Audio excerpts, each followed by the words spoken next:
Well, safety and security on the TTC are a key issue in the current mayoral campaign here in Toronto, and the ability to make a phone call from anywhere on the system, well, that's a big part of it. But right now, quite frankly, we can't. None of the major carriers signed on with BAI Communications years ago.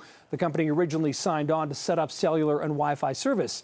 Now, recently, Rogers Communications announced it's taking that over, but will it lead to a solution that works for everyone?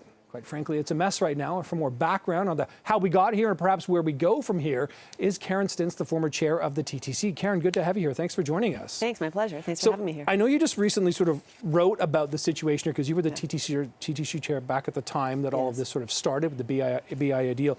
You call it a current mess. You talked about how this has sort of become a real political hot potato, quite frankly. It has. Why is it such a mess? Did it need to come to this? No, in fact it didn't. And why I wrote about it was because I felt some responsibility that I was actually the chair at the time the original contract with BAI was signed. Mm-hmm. And the reasons we did it were because we had policies in place that actually prevented the major carriers from building the unnecessary infrastructure. Right. And so BAI said, well, they could offer Wi-Fi. And we thought, well, it's better to have, I guess, a little bit of something than a lot of nothing. Right. So we went ahead with that contract. But the policies changed, and at that time, the TTC actually should have gone back to the providers to say, okay, now that we can build out this infrastructure, how do we do this? And the model for that exists. It exists in Metrolinx, it exists in Montreal. Mm-hmm. So right now, the TTC remains an outlier. Really? So they should have done it. Could they have done it? Would that have required spending money to break a contract? Could that have cost the city something? Why do you think wouldn't they have? Well, and that's the curious part, because the contract they had with BAI, it actually put provisions in that they needed to get the major carriers on board. And when it was clear that that wasn't happening, there was lots of opportunity to exit that contract. Mm-hmm. There may have been a small fee, but if the goal is to have cell service, yes. right? Yeah. It's cost of doing business. Yeah. And so now Rogers has bought a private company, and that is a transaction that is completely outside of the public domain. Mm-hmm. But the reality is the TTC still has carriage over who and which provider provides cell service to its customers. Yeah. And it's got to be very, very clear that it just can't be for Rogers customers. Yeah, and you said something in the first answer about the reality that everyone needs to be able to sort of make a call, and that there are examples, Metrolinx and Montreal, where this has worked, where other cell phone providers are kind of all part of the system here. Yeah.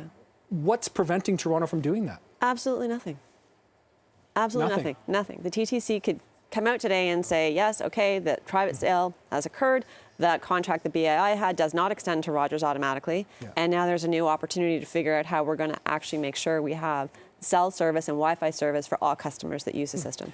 Is your understanding that potentially there is something in this for the city in terms of a profit, a share of the cell calls? I mean, what would you understand might be the reason the city wouldn't look at that? Because, I mean, effectively, if the city isn't allowing other cell phone companies to get on, whether it's TELUS or Bell, which of course owns CP24, why wouldn't they want to do that and allow it to be for everyone? You would think that's the case, but again, that contract is not being made public, and I don't know why, because certainly when I was chair of the TTC, that kind of contract would have been made part of the public agenda, so people could understand what is the benefit, if any, to the TTC and to the ridership. We've heard, Karen, of course, that installing Wi-Fi and cellular service on the TTC takes time, takes delays, of course, takes a lot of investment as well. Is there any reason to think that even a consortium couldn't do that just as well as an individual? There's no question, and it should be done by a consortium. Rogers shouldn't have to bear the full cost of building that infrastructure. But if they do, then they're going to expect to be repaid through the other carriers, which could be cost prohibitive for the riders. And so it's obviously a decision that Rogers has made, but it doesn't mean the TTC doesn't have an obligation to protect the ridership and make sure that everybody has access to cellular service. We talk about Toronto as a world-class city, and we want to have a world-class transit system as well. But does this set us back in terms of the world-class element when it comes to not getting around? I'm not talking about the system, but I'm talking about the ability, for safety and security. I mean, the issues, the high-profile violent incidents that have happened on the TTC. Yeah. If you can't make emergency calls from anywhere in the subway, that's a real cause for concern. How do we rank? 100%. And again, we would rank as an outlier because every other major transit system in Canada uses a consortium model. Mm-hmm. So it's been demonstrated to work. And why the TTC wouldn't follow what works is a question I cannot answer.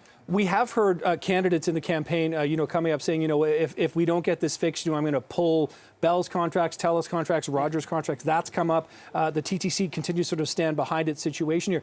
Do you think we're going to see or hear any changes based on what you've seen and heard so far in this campaign? Well, unfortunately, no, because I think people aren't paying attention to the issue anymore, believing it to be settled. And in fact, it's not settled. And so certainly there is leadership at the city right now that could stand up and say, we've got to halt this process until we figure out that we have the right solution. But without a mayor, it's hard. And of course, that's the situation, right? That's another 6 weeks away until we get that. And of course, the various promises make it a little bit confusing as to where we go from here. 100%. So you came on, you say you feel like you bear a little bit of responsibility. Are you sitting here, are you telling me that you have kind of regrets now? But that you couldn't have seen the future, right? I mean, like a bit of something, you're right, at the time would have been better than nothing. So how difficult is it? Because the game changed. Absolutely. And, 10 years passed, and so we're in a different place right now. But I just feel like it's not too late to get the right deal done. And so in writing that article, I'm like, okay, hands up. I was part of the problem, but I'd also like to be part of the solution. Okay, well, listen, thanks for coming in. I don't think owning up is a fair way to put it, but thanks for coming in and acknowledging this, I suppose. And thanks for talking to us about this, because like you said, people have felt like it's maybe a bit of a settled issue, and clearly it's not. Karen Stintz, former chair of the TTC, appreciate your time this afternoon. Thank you. Thank you so much.